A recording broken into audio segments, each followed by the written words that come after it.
Good morning mga kaagapay! Welcome to Happy Bahay, Happy Buhay Yes. kasama ang Team Pineda. Woohoo! Today, let us talk about helping our children overcome insecurity. Ganda yan. Kami po ni Bong, apat ang anak namin at kitang-kita po talaga namin ang iba't ibang personality nila. Tama. Tayo po na maraming mga anak, alam po natin na iba't iba ang ugali at personality nila, di ba? Right. Meron po mga sobrang confident, sobrang bibo, talagang feeling nila kaya nilang kausapin at kaharapin lahat ng uri ng tao. Yes. Yung iba naman po medyo reserved, medyo timid and shy, natatakot makipag-usap sa tao dahil siguro po meron silang mga bit-biting insecurities tungkol sa sarili nila. At bilang mga magulang, it is our responsibility to help address this issue.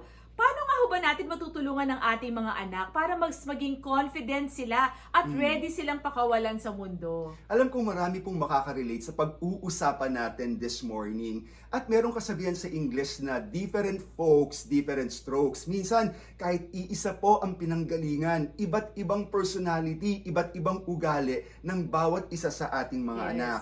Unang-una po, establish a strong, secure relationship with your child through love and consistent emotional support. Maganda na alam ng ating mga anak na tayo po bilang mga magulang nila ang matibay nilang sandigan. Na kahit anong mangyari sa kanila, nandiyan ang suporta ng kanilang mga magulang.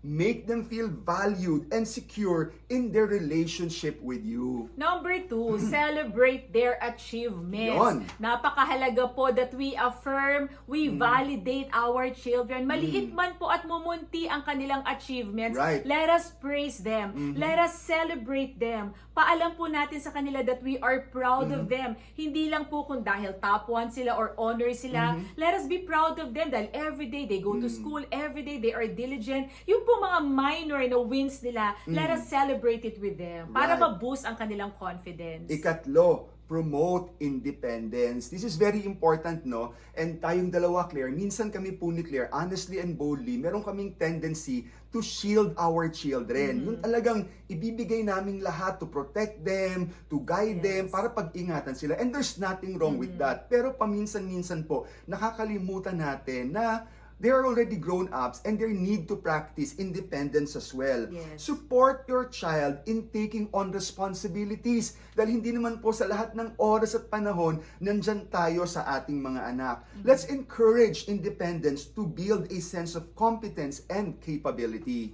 At pinakahuli po, at pinakamahalaga, bilang magulang, we have to teach them of their identity that could be found in Christ Their alone. identity in Lahat Christ. po ng mga bata, dumarating po sa stage na, sino ba ako? Hinahanap nila yung identity nila. Saan ako bibilong? Who am Sa I? mga classmates ko, dito ba ako sa mga sikat? O dito ako sa mga nangbubuli? Lahat po sila dumadaan sa phase na gusto nila ma-accept sila ng kanilang mga Yes. kaibigan dahil nga po laganap ang peer pressure.